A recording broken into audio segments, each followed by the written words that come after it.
Bună ziua. Să rămână, spuneți-și mi-e, vă rog, câte e ceasul? Pentru... Numai 2 secunde, 10:25. De ce? Poftim? De ce? 10:25 este ceasul. De ce? De ce este atât? Da. Înseamnă că mi-a stat.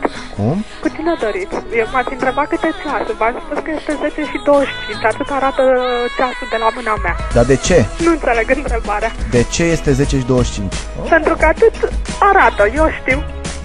Aveți frați? Cine sunteți? Aveți frați? Da, o soră și un frate. Și la ei câte ceasul? Asta nu mai știu. Câte ceasul? Ce anume doriți? Vă rog, nu mai insistați, pentru că suntem firmă și mai sună și altcineva și nu pot să stau să răspund numai la dumneavoastră. Dar câte e ceasul? V-am spus, este 10:25. Ia mai uitați-vă, da. Atât arată.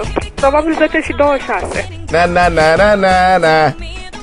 Bun, dacă aveți ceva să spuneți, vorbiți, dacă nu sunt obligată să închid. Cum arătați? 90, 60, 90, blondă. Câte e ceasul? 10:27, să știți că vă închidă pentru că... Stați să vă întreb ceva. Alo? Da, spuneți. Câte e ceasul? 10:28. Și acum? 10:28 și 59 de secunde. Și acum? Fix. 10:30. Ați greșit. De ce? Zice 29. Da, 10:29, scuze, am zis 10:30. Câte e ceasul? 10:30 și 2 secunde. Și acum? Și 4 secunde, 10:30 și 4 secunde. Câte e ceasul? Să știți că ceasul nu stă. De câte ori mă uit la el, arată la fel. Este 10:30 de minute și 28 de secunde. Și acum? Da.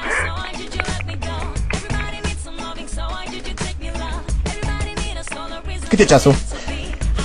10:30 și 35 de secunde. Acum câte e ceasul? 10:31, vă rog eu mă dau șefii mei afară. Ce ceas aveți? Un ceas cu 3 baterii. Adus de mătușa mea din Canada. Acolo câte e ceasul? Cu 7 ore în urmă, bănuiesc că este 3 dimineața și 30 de minute și 31 de minute, adică.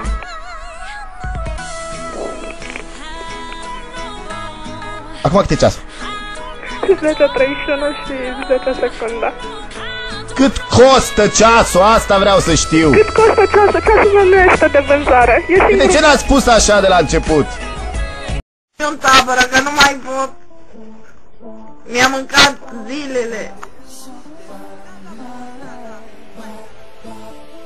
Nu, eu vreau aici, că nu știu la București, doamnă, și se-mi face, mă distruge. Eu îl trimit de Adura, dacă nu vreți să-l trimiți acolo. Vă rog frumos, că mă lăsa curva de măsa cu el pe mine, pe cap, știi?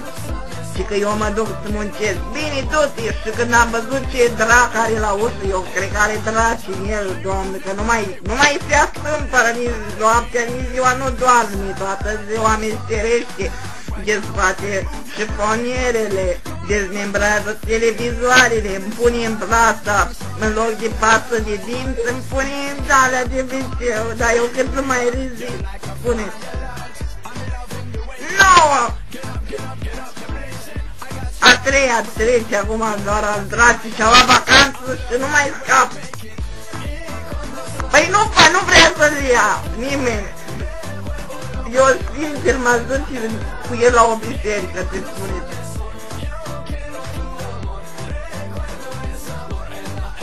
Să-i citească.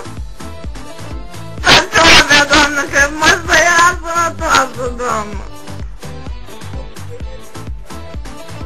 Energie, dar ăsta are și fac asta de al dracu, nu știu cum. Nu știu cu cine l-a făcut așa, că ea o fost prostituată și cred că l-a făcut cu dracu, mă scuzați acum nu vă spun, dar eu altfel nu mi-e stric cum a ieșit asemenea arătare. Ce vă vă spun mie? Cu crengi de urăsesc de urăție, dacă m-ar auzi, acum m-ar bate. Dar acum s-au dus prindă niște șobolani. Doamnă, să faceți ceva, nu mai pot. Poftim. Lăsați.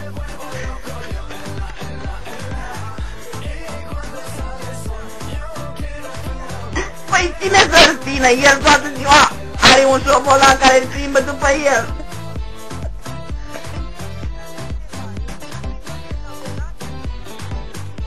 Asta să fac, eu vreau în tabără, zic, doamne, mai se duce în pădure, mai prinde un urs, ceva, mai se joacă cu maimuțile sau ce-o zice acolo.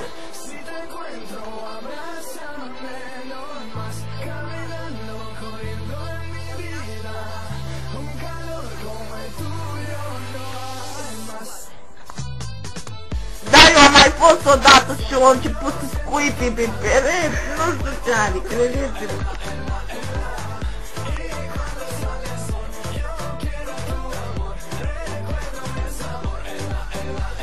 Eu oricum am luat o razna un pic, nu știu dacă v-ați dat seama din cauza lui, dar asta e nebunesc și eu odată cu el, că are nepotul lor ardraci.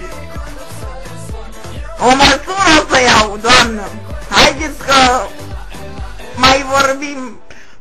Mă duc la primărie cu el, mă duc să-l culeg de prin cotetele alea. Doamne! Poftim?